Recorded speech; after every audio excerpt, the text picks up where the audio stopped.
오늘은 그리스도인의 설날은 이와 같은 제목으로 함께 말씀을 증거하면서 은혜를 나누도록 하겠습니다. 아멘. 우리 민족의 고유 명절인 설날이 바짝 다가왔습니다.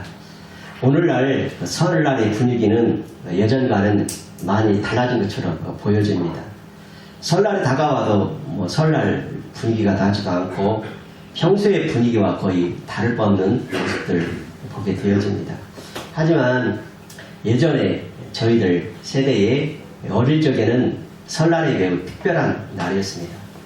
말 그대로 기다려지고 설날, 설레이는 날이었죠. 설레이는 날, 이게 설날이었습니다. 그래서 1년 중에 가장 기다리는 날이 이 날이었거든요. 그 이유가 있었어요. 제가 어렸을 때는 참 가난하게 살았어요.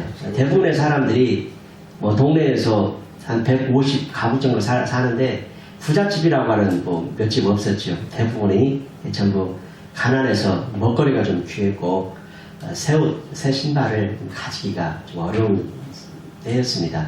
그래서 형이 입던 거 신던 거, 언니가 입던 거 신던 거 아래 동생이 물려받고 그것이 쓸만하면 다음 동생에게 이어져서 그렇게 사용을 했던 그 시절이었습니다. 그런데 설날이 되면요, 특히 아이들에게는 매우 좋은 일들이 많이 있었어요. 그 당시에는요, 먹거리가 좀 귀했기 때문에 라면 한 봉다리 제대로 못 먹었습니다. 라면 한 박스 사다 놓으면 몇 달 두고 먹을 정도였고요. 계란, 여러분 마음대로 먹을 수 있었어요? 계란, 도시락으로 계란 프라이 하나 쫙 얹어 갖고 가면은 그거 정말 먹고 싶은 정도였죠. 그리고 밀가루, 고구마 등 이런 식료품을 아껴 먹었어야 하는 때였죠. 그런데 설날만큼은 어땠어요? 평상시에 구경도 못했던 하얀 쌀밥에 소고기 국에다가 사과니, 배니, 곶감이니, 귤, 생선, 육아, 떡 1년에 겨우 한 번 먹을까 말한 이런 맛있는 음식들이 설날에는 풍성했단 말이죠. 그래서 이 설날만큼은요, 부잣집도 가난집 따로 없었어요. 너도 다 풍성한 날이었습니다. 이뿐만이 아니죠.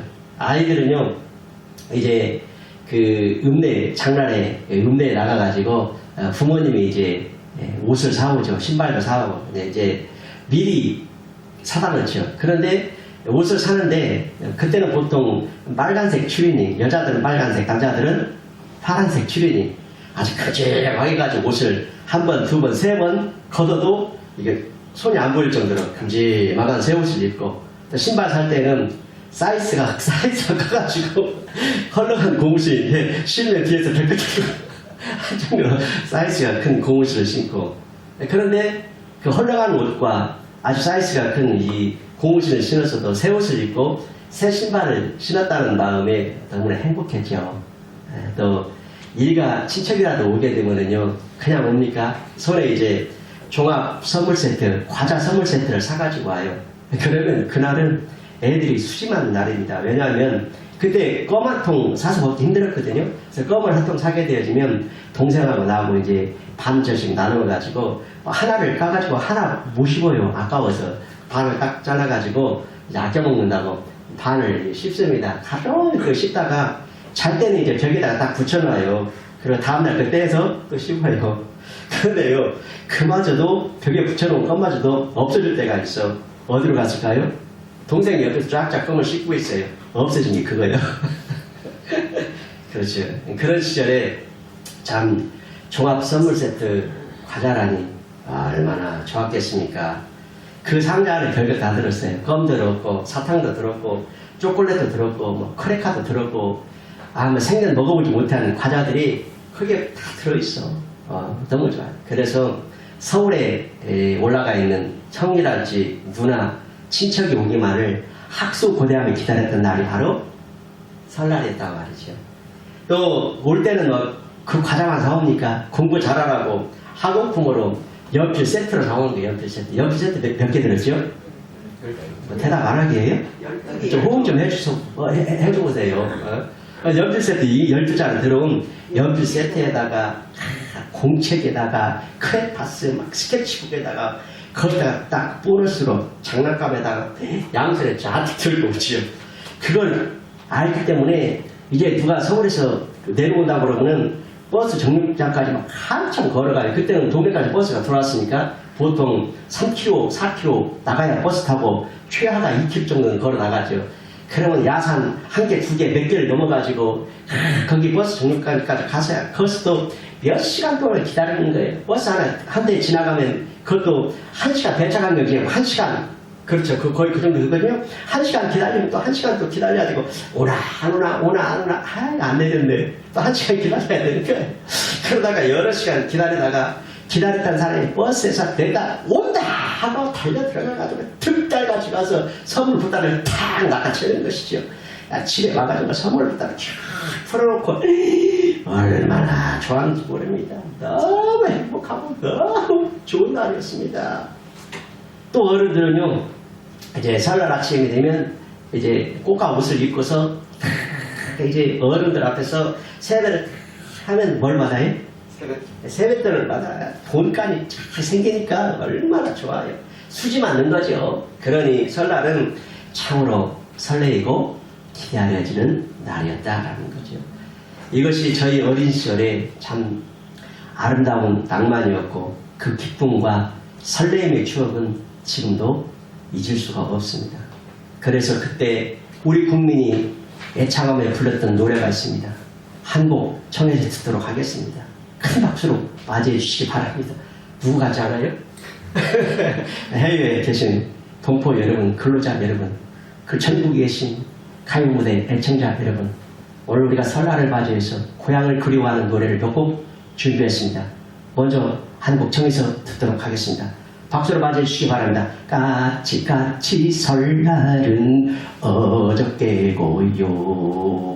우리 설날은 오늘이래요. 이렇게 설날은 참 기쁘고 좋은 날이었어요. 하지만 예수님을 믿는 사람들에게는요, 늘 좋은 날만은 아닐 수도 있었어요. 왜냐하면 문제가 있었거든요. 어떤 문제가 있었냐면 죽은 조상에게 효도한답시고 제사 지내는 문화가 있었기 때문에 참 좋을 수만은 없었어요. 제사 때문에 이 가정에 화목해야만 하는 가정, 오랜만에 참 만났으니 화기애애해야 할 이 가정에 불화가 생기곤 하였는데 예수 믿는 자들하고 믿지 않는 자들하고 신념이 다르고 또 가치관이 다르기 때문에 서로 대화를 하다 보면 부딪히고 다투곤 하였죠. 그러면 어느 한편에서는 마음에 상처를 받게 되어지고 큰 싸움으로 이어지게 되면 등을 돌려야 하는 마음 아픈 일들이 이날에 발생하게 되는 것이죠. 그러니 제사 때문에 이 설날은 기분 좋은 날만은 아니었고 고민이 되는 날이었단 말이죠. 저도 A회는 아니었습니다. 저의 얘기를 좀 잠깐 들려드리도록 하겠습니다. 제가 예수님을 믿기 전에는요, 아무 가족 간에 모여도 문제가 없었어요. 왜냐하면 제가 제사도 지내고 술도 같이 마시고 화투도 치고 저녁 때가 되면 노래방에 가서 오순 도순 함께 어울려서 즐겁게 같이 보냈기 때문에 거의 문제가 되지 않았습니다. 그런데 제가 이제 예수님을 이제 믿은 후부터는 걸림돌이 생기게 되는 것이죠. 예수 믿은 후에는 이제 이 신자의 도리를 따라 살아야 되죠. 삶의 가치관이 또 달라지는 것이죠. 그러니 제사상에 제사하는 거, 술 마시는 거, 화투 치는 거, 이런 것들이 문제가 되는 거죠. 뭐 이런 것들을 말미암아서 신앙의 그 갈등이 이제 이만저만 아니게 되는 것이죠. 그래서 마음에 두 마음이 생기는 거예요. 가족들과 이제 화목을 위해서 좀 타협하면서 적당히 맞추어 가야 하느냐, 아니면 하나님 앞에 바르게 서서 바른 신앙의 도리를 지켜야 하느냐, 이런 심각한 고민거리가 생기는 거죠. 야, 내가 사람을 기쁘게 하랴, 하나님을 기쁘시게 하랴, 갈등이 되는 거죠. 그래서 설날을 이제 화목하고 즐겁고 마냥 웃으며 보낼 수만은 없었어요. 주님 주신 그 마음이, 주님 주신 그 마음, 마음의 그 거룩한 부담감이 너무 커요. 그래서 가족들과의 전투를 불사하고 얼굴 딱 두껍게 하고 마음을 굳건하게 하고 담대하게 전도를 하게 되는 것이죠. 그러면 이제 그 설날에 행복한 가족 그 모임의 분위기는 갑자기 전도하자마자 급 냉랭해지고 부모님이 마음을 아프게 하고 형제들과의 관계가 불편케 되어지는 그 죽음이 되어버렸다는 것이죠. 제가 죽음이 되는 거예요. 네. 하지만 되돌아보면 감사하게도요, 저와 사모는 타협하지 않은 신앙과 결단된 마음으로 제사를 안 했어요. 이거 쉬운 일이 아니었어요, 그때 당시. 그리고 술도 안 마셨습니다. 화투도 안 쳤습니다. 제사상에 올려진 음식도 안 먹었습니다. 배가 고플지라도 굶는 한이 있어도 안 먹었어요. 그런 우리 모습을 참 교회 다니답시고 부모 형제들이 볼 때는 얼마나 꼴사나운 모습이었겠어요. 저희 때문에 오랜만에 정말 모인 이 화기애애한 그 자리가 불편해지고 분위기가 냉랭해져 버리는 것이죠. 그러다 보니 이제 아버지한테는 미움을 받게 되고 형제들과는 불편해지고 우리 부부는 자연스럽게 뭐가 돼요? 부자? 왕따가 되는 거죠. 왕따. 성경 말씀이 그대로 저에게 응해졌어요. 세상이 너희를 미워하리라. 너희 집안 식구가 너희의 원수이니라. 그런데 그 당시 저희 부부는요, 왕따가 되면 얼마나 서러웠는지 몰라요. 우리 사모는 이제 거기에서 일은 일대로 하고 참 그 부모님께로부터 미움받는 그 느낌이 받게 되어지고, 그러면 이제 서울에 다시 올라올 때는 차에서도 한바탕 서로 이제 참 그러는 거죠. 우리 사모는 눈물 졸졸 흘리면서 내가 두 번 다시는 여기 온다 안 온다 그러고, 야, 우리 자식 좀 들을서 그러면 되느냐 하면서 한바탕 하면서 이제 올라가게 되는 것이죠. 참 서러웠어요.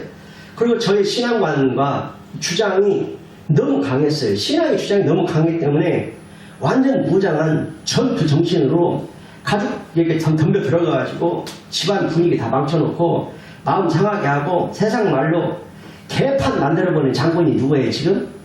나임에도 내가 왕따 당했다고 얼마나 서운했는지 몰라요. 우리를 이렇게 대해줄 거면 나 이제 두 번 다시 이 집 안 온다. 이만 집구석 안 온다. 예, 나 부모에게 엄포를 딱 놓고 형제들 앞에 딱 아주 깽판을 부렸습니다. 막 나가는 것처럼 막가파였죠. 부모 형제 입장에서는 그 모습을 보고, 야, 왜 쟤들이 저럴까? 참 교회 다니더니 사람 버려버렸네. 서로 알 수 없는 팽팽한 그 긴장 관계 속에서의 안타까운 일이었죠. 저희들 그 입장에서 우리를 보면은요, 저희들이 그나마 잘 살기라도 합니까? 그때 당시에는 제일 가난하지, 불쌍하지, 먹을 것도 제대로 못 먹어가지고 코로 쏙 들어가지고 빼빼 말랐지, 얼굴은 새카맣지, 겨우 차비만 만들어가지고 집에 이제 왔는데, 참 보기만 해도 철량한 자들이 그래도 입은 살아있다고 살아있는 입으로 처토록 예수 믿으라고 참 침을 튀기며 때를 쓰고 있으니 누가 믿겠어요? 여러분 같으면 믿겠습니까? 그래, 너나 잘 믿어. 신앙은 좀 자유야. 우리 강요 좀 하지마. 그래, 너 예수 믿었더니 돈이 나오냐, 뭐 잘 살게 되느냐. 야, 요즘 지옥도 만원이기 때문에 거기 내가 들어갈 자리도 없어. 별소리 다 합니다. 그러면 이제 우리 사모하고 저하고는 당연할 수가 없어서 뒤에 돌아서서 눈물만 졸졸 흘렸습니다. 여러분 중에 혹시 이런 분이 계셨다라고 하면은 이번 설날에 여러분을 전도한 사람들을 좀 생각하셔서 이제는 이 뜻이 무엇인지를 알게 되었으니까 그 전도한 사람한테 용돈이라도 좀 두둑히 좀 주고 좀 감사한 마음을 전할 수 있었으면 좋겠습니다. 아멘. 별로 아멘은 안 하시네. 네. 하지만 감사하게도 주님은 이런 우리 가정을 불쌍히 여겨주셨어요. 우리 가족들에게 은혜를 베풀어 주셔서 어머니를 비롯해가지고 누님이 이제 교회를 다니게 되었고 제사도 안 지내게 되었고 우리 아버지도 마음의 문을 열어주었고 그래서 추도 예배로 대신 드리게 되었습니다. 이처럼 설날은 이런저런 이유로 예수 믿는 사람들에게는 상당히 고민이 되는 날이었습니다. 그렇습니다. 죽은 조상에게 제사 지내는 것은 문제가 참 많아요. 왜냐하면 제사 지내는 것은 효도가 되지 않기 때문이죠. 제사는 부모 공경에 대한 하나의 형식일 뿐이지 진짜 효도는 아니거든요. 제사는 이 중국의 조공이라고 하는 사람이 500년 전에 만든 하나의 관습이었는데 그것을 습관적으로 지켜볼 뿐인 겁니다. 한번 생각해 보십시오. 이 제삿날에 음식을 잔뜩 차려놓고 절한다고 해서 죽은 사람이 와서 먹습니까? 제사상을 아무리 거하게 차려놓은들 무슨 소용이 있습니까? 잘 알다시피 만약에 죽은 자가 와서 먹는다고 칩시다. 그러면은 1년에 몇 번 차려야 돼요? 매일 차려야 돼요? 우리는 밥 3끼 먹고 살면서 1년에 몇 번 차려주면 그 또한 큰 불효가 아니겠어요? 그죠? 그러니까 이것은 부모 긍정에 대한 하나의 형식일 뿐이지 정말 진정한 효도는 아니다라는 거예요. 진짜 효도를 해야 된다면 제사 드릴 때보다도 부모님이 살아계실 때 더 정성스럽게 모셔야 되지 않겠습니까?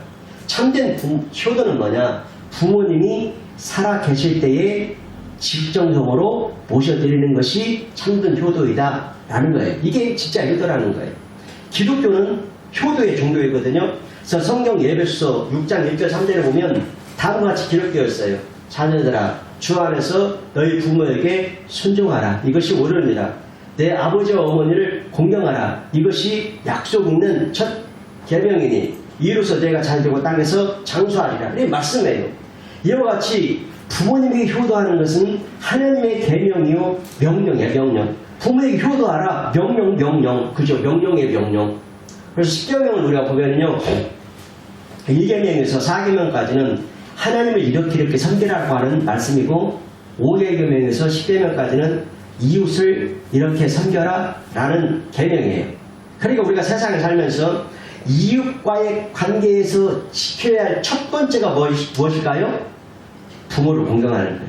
이웃과의 관계에서 하나님과의 관계에서는 1계명이지만 이웃과의 관계에서 첫 번째는 5계명인 부모를 공경하라는 것이라고 성경은 말씀하고 있어요. 이 부모 공경이 굉장히 중요한 것이다. 그러니까 하나님을 마땅히 1계명 3회까지 잘 섬기는 자는 당연히 부모를 공경하는 것이 첫 번째이다 라는 말씀이 되겠죠. 그래서 이 부모 공경하는 자에 대한 축복까지도 약속해 주셨는데 어떤 축복인지 우리 에베소 6장 2절과 3절을 한번 읽겠습니다. 시작. 내 아버지와 어머니를 공경하라. 이것은 약속이 있는 첫 계명이니 이로써 내가 잘되고 땅에서 장수하리라. 아멘. 아울러 성경은요 우리에게 효도하는 방법까지도 가르쳐주세요. 그 방법이 무엇인지 잠언 23장 22절을 한번 보겠습니다. 시작. 너를 낳은 아비에게 청종하고 내 늙은 어미를 경히 여기지 말지니라. 이어서 한번 25절을 한번 봅시다. 자 시작. 내 부모를 즐겁게 하며 너를 낳은 어미를 기쁘게 하라. 효도가 뭐예요? 간단해요. 부모를 즐겁게 하고 기쁘게 해드리는 것이 효도라고 구체적으로 가르쳐줘요. 부모를 기쁘게 하고 즐겁게 하라. 한번 따라합시다. 내 부모를 기쁘시게 하고 즐겁게 하자. 이게 효도예요. 효도는 다른 거 아니죠? 이거란 말이죠. 그런데 자 잠언서 17장 25절 한번 보겠어요. 자 시작. 미련한 아들은 그의 아비의 근심이 되고 그 어미의 고통이 되느니라. 그러니까 부모에게 항상 근심거리가 되는 자녀들이 있죠. 부모의 마음을 아프게 하고 고통을 주는 그 자녀들이 있죠. 아주 미련한 불효자식이라는 거예요. 저는 살아오면서 부모님한테 속을 썩이지 않았던 것 같아요. 그런데 이제 부모님들이 내가 안타까운 처지에 있기 때문에 스스로 속을 썩었는지는 모르겠지만은 평년 동안 저 때문에 아마 스스로 속을 썩으며 살았을지는 모르겠지만 내가 부모님한테 뭐 나쁜 짓을 해가지고 속썩인 일은 별로 없었던 것 같아요. 그런데 부모님을 아프게 하고 고통을 준 자식은 미련한 불효자식이다. 이렇게 말씀하고 있어요.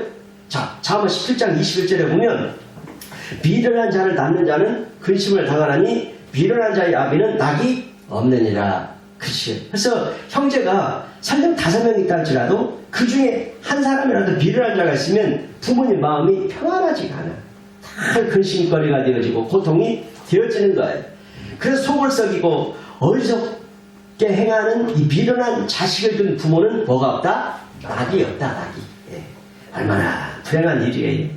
자녀가 참 부모에게 도움이 되고 기쁨이 되고 행복이 되고 결속력으로 인한 힘이 되고 든든한 버팀목이 되고 서로의 마음을 헤아리면서 감사하고 격려하고 사랑하며 살면 얼마나 좋아요. 우리 선정자 집사님, 우리 장모 되신 분이 여기 있지만은 우리 선정자 집사님이 저기 내가 큰 사위인데 집에서 그래도 큰 사위 속으로 한 번도 이렇게 말을 내가 들은 적 없는 것 같은데 속으로 아마 든든하지 않을까 하는 생각이 들어요. 아직까지도 그래도 큰 사위 뭐 별것 제대로 못한 일 중에 하나는 돈을 많이 주지 못해가지고 늘 미안한 마음이 내가 있는데 그 마음 가운데는 좀 든든한 마음이 들지 않을까. 표정 보니 아닌데 그런 것 같네요. 어떻든지 간에 우리 자녀로서의 사위로서의 참 든든하고 참 보탬이 되고 감사하고 격려하고 사랑하며 사는 좋은 관계가 되면 얼마나 좋겠느냐 그런 거지. 철든 자식은요 부모의 마음을 살피고 헤아릴 줄 알거든요. 그런데 미성숙하다 못해가지고 밀어내서 부모의 근심거리가 되면 부모 속상하고요 살맛이 안 난다는 거예요. 그래서 성경은 미련한 자녀를 향해서 엄중한 경고의 말씀을 해요. 이 미련한 자이 어떻게 경고하는지 한번 잠언서 30장 17절 한번 읽겠습니다. 시작. 아비를 조롱하며 어미 순종하기를 싫어하는 자의 눈은 골짜기에 까마귀에게 쪼이고 독수리 새끼에게 먹히리라. 이건 저주받은 것을 말하죠. 그러니까 불효자식은 죽어서까지도 시신을 치워줄 사람이 없으니까 까마귀, 독수리가 날아와서 먹히게 되어지는 그런 불행한 인생이 된다라는 말씀이에요. 출애굽기 21장 15절에서 그래가지고 자기 아버지나 어머니를 치는 자는 반드시 죽일지니라. 요즘 저기 뭐라 할까 인터넷 이런 데 보면은 할머니를 때려 죽였다느니 부모를 때려 죽였다느니 그러잖아요. 그 성경 말씀을 하면 그 반드시 어떻게 하라고요? 죽이려고. 17절 한번 읽어보겠습니다. 10절. 자, 시작. 자기의 아버지나 어머니를 저주한 자는 반드시 죽일지니라. 그렇죠. 부모를 저주한 자는 죽일지니라. 그러니까 부모에게 말을 함부로 하고 저주나 악담을 하는 자식은 살려주지 말라고 말씀하는 거죠. 이럴 정도로 하나님은 부모 공경에 대해서 엄중하게 단호하게 말씀하는 거예요. 그러면 이 죄의 피가 누구에게 돌아가느냐? 자를 20장 9절 한번 읽겠어요. 시작. 만일 누구든지 자기 아버지나 어머니를 저주한 자는 반드시 죽일지니 그가 자기의 아버지나 어머니를 저주하였은지 그의 피가 자기에게로 돌아가리라. 누구에게 돌아가요? 자기에게. 그렇죠. 이토록 성경은 엄중하고 단호하게 말씀하시는 거죠. 여러분, 이 세상 어느 종교에서 부모님께 대한 효도를 이렇게 강조하는 종교가 있어요? 그렇죠. 기독교는 효도를 가장 중요시 여기는 종교입니다. 기독교는 그래서 효도의 종교라고 해요. 그런데 문제는요, 이 그리스도교가 이토록 효에 대해서 강조하는 종교인데 부모 공경이라고 하는 그 미명하에 드려지는 제사를 금하고 있다고 하는 거예요. 제사를 금한다. 왜 그러냐? 그 이유는 부모에게 효도하는 것을 반대하는 것이 아니라 다만 죽은 조상에게 제사하는 것이 효도가 되지 않기 때문에 제사를 금한다 라는 거예요. 아멘. 이해가 돼요? 아멘. 만일 그것이 제사하는 것이 참 효도라고 하면 성경은 아마 날마다 하라고 했을 거예요. 아침에도 하고 점심때도 하고 저녁에도 하고 그러니까 기도 3번 하듯이 이 제사를 3번씩 하라고 아마 했을 거예요. 아마 제사 안 한다고 하는 사람은 반대로 돌로 쳐서 죽이라 이렇게 명령했을지도 몰라요. 이런 이야기가 있어요. 어떤 부자가 있는데요. 늙은 어머니가 계셨어요. 근데 그 늙은 어머니가 이제 중풍에 걸렸네요. 거기에다가 쓰러져가지고 치매까지 걸렸어요. 그 어머니가 대소변을 제대로 가지 못하는 거예요. 그래가지고 이제 싸놓은 대변을 손으로 탁 집어가지고 온통 방에 막 발라놓는 거예요. 그러다 보니 집안에 온통 이 오물 냄새가 진동을 하게 되는 거예요. 그래서 그 부자가 그 어머니를 저 멀리 있는 오두막에다가 갖다 놓고 이제 일하는 사람들에게 시켜서 밥만 이제 갖다 주게 했어요. 그런데 이제 어머니가 치매에 걸렸어도 치매 걸린 사람들이 24시간 정신이 이상한 거 아니잖아요. 왔다 갔다 하잖아요. 그러면 정신이 들 때에는 자식들도 보고 싶고 손자들도 보고 싶고 그런데 말할 사람이 없으니까 얼마나 외로운지 몰라요. 마치 생사람을 고문시키는 것 같았어요. 그렇게 살다가 나중에 어머니가 돌아가셨어요. 그러자 이 부자는요 돼지도 잡고 소도 잡아가지고 어마어마한 규모로 장례식을 치렀어요. 그래서 그 장례식이 동네 잔치가 되어버렸습니다. 그러더니 동네 사람들이 우르르 몰려들어가지고 돼지고기 먹고 소고기 먹고 차례로 그냥 술 한 번 마시고 그러면서 막 칭찬하는 거야. 이 부자한테 야 우리 동네에 이토록 큰 효자가 났다고 칭찬하는 거예요. 여러분 한번 생각해 보세요. 이 사람이 효자입니까? 칭찬받을 사람입니까? 성격적으로 이 사람은 어떤 사람이에요? 반드시 그냥 죽여야 할 사람이죠. 그러니 이러한 제사 문화가 얼마나 잘못되고 삐뚤어진 양심이라는 거예요. 살아가실 때는 이렇게 아무리 때나 방치하고 나무라나 해버리고 돌아가신 후에 제사만 잘 지낸다고 그게 효자예요? 아니라는 거죠. 제가 여기 계신 어르신 분들께 한번 여쭤보겠어요. 살아계실 때는 소홀히하고 제사상 측정적으로 차려주는 여러분의 자식의 효자입니까? 아니요. 아니라고 대답하라는 거죠. 그래서 우리나라의 제사 문화는 좀 문제가 있다. 잘못된 것이 많다. 그것은 효도가 아니다. 진정한 효도는 부모님이 죽었을 때 살았을 때 살았을 때에 잘해드려야 된다. 아멘. 여러분 죽은 조상에게 정말 제사상을 잘 차렸다고 조상님이 잘 잡수십니까? 죽은 조상에게 저를 한들 뭐 알겠습니까? 그러니 소용없는 일이고 아무 효험이 없는 일이다 라는 거죠. 다만 조상을 빙자해서 제사하게 함으로 귀신을 섬기게 하는 그 사탄에게 속는 일이라는 거죠. 제사는요, 잘 들어보세요. 제사는 조상 귀신에게 하는 것이 아니라 무슨 말이냐면 내 조상이 죽어서 떠도는 영을 귀신이라고 말하는 게 아니죠. 그러니까 내 할머니가 아버지가 조상 귀신이 된 것이 아니라 제사는 조상의 귀신에게 하는 거예요.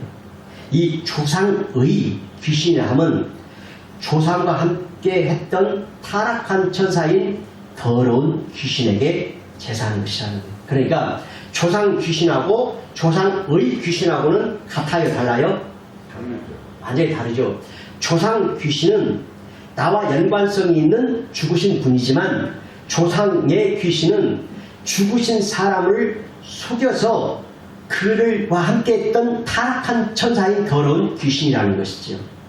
이해가 돼요? 그래서 여러분 이스라엘의 그 위대한 지도자 모세가 죽었을 때 하나님께서 모세의 시체를 없어지게 한 이유가 있어요. 그래서 왜냐하면 모세는 이스라엘 민족을 이끌어낸 신과 같은 존재였거든요. 그렇기 때문에 모세의 시체에다가 장사를 지냈다라고 하면은 무덤을 어마어마하게 크게 지어가지고 요란하게 이렇게 했을 것이고 그 앞에 제사 지내고 절을 하며 숭배했는데 오늘날까지도 그게 이어져 왔을 겁니다. 그래서 하나님께서 모세의 시체를 아예 없애버렸어요. 여러분 제사는요 살아계신 하나님께만 하는 거예요. 하나님께 우리가 구약시대 제사를 지냈죠? 하나님께만 하는 거예요. 하나님 외에 누구에게도 해서는 안 된다. 제사 지낼 때 음식 차려놓고 절을 한다랄지 나무 메타가 냉수를 떠다놓고 절을 한다랄지 우상을 만들어놓고 절을 한다랄지 모두 다 그것이 스스로 속는 것이다. 여러분 그 음식이 그 나무가 그 우상이 알겠어요? 그것들이 생명이 있습니까? 인격이 있습니까? 그것들은 전부 누가 만들었어요? 인간이 만들었어요. 우상은 인간이 만들었어요. 그것이 무슨 힘이 있다고 그 앞에 절을 해요. 그죠? 소위 사람을 만물의 영장이라고 그러죠. 근데 만물의 영장이 자기보다 낮고 낮은 만물에게 절하며 받든다는 것이 우습지 않습니까?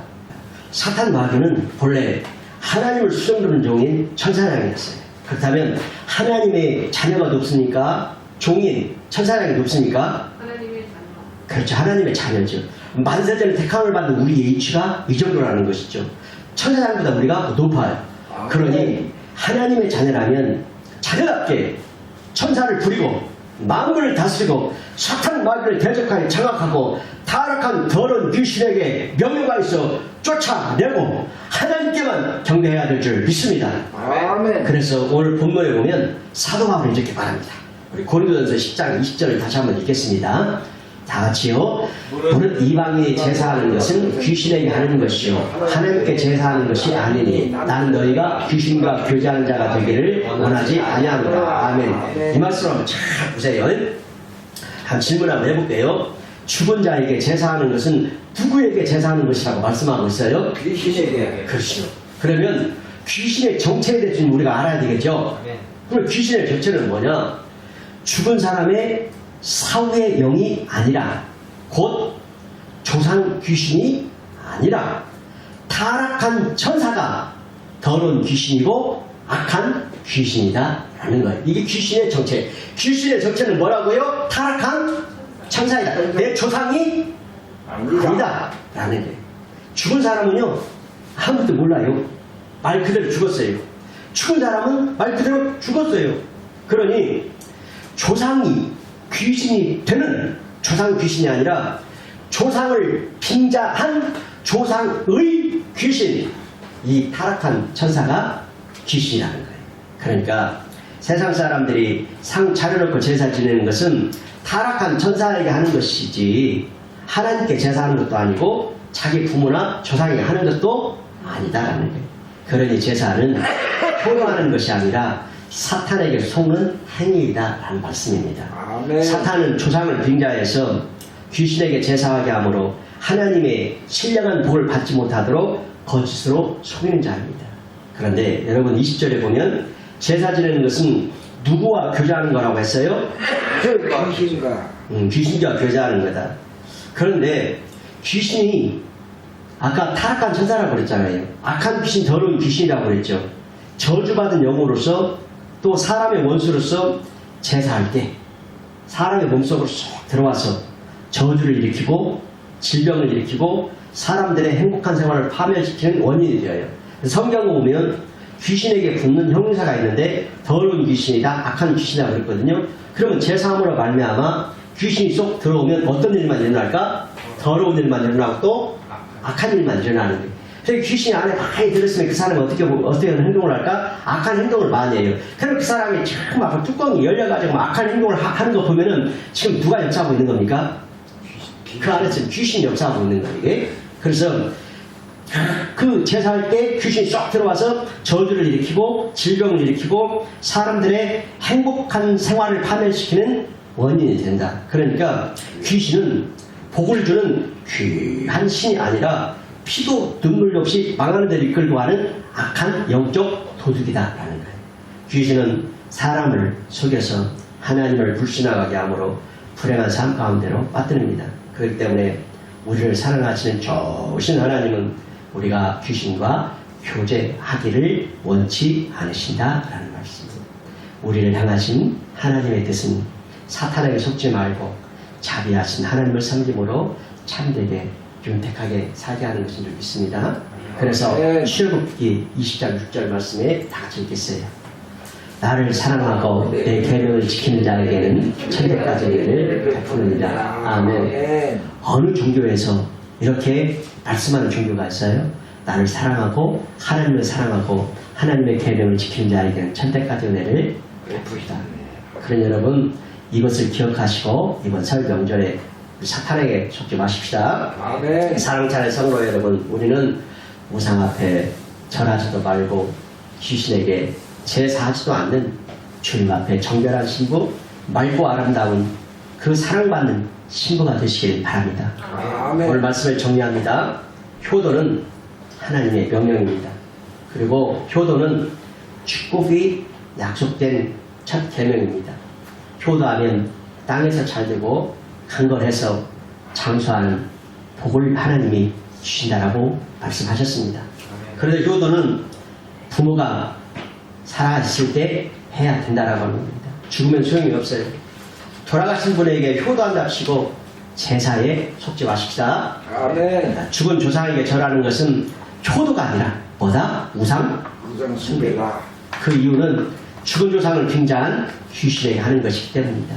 그렇기 때문에 할 수만 있으면 이 제사 제도를, 제사 문화를 설날 감사 예배로 바꿔서 온 가족이 하나님께 감사하고 하나님이 내려주시는 신령한 그 은혜를 풍성해주는 그 가문의 축복이 있기를 바랍니다. 아멘. 그래서 이 설날은 우리에게 고민이 되는 날이 아니라 살아계신 부모님께 효도하는 날이 되고 가족의 영혼을 구원하는 전부의 날이 되어서 하나님께는 기쁨이 되고 저와 여러분에게는 축복이 되시기를 주의 이름으로 축원합니다. 아멘. 아멘.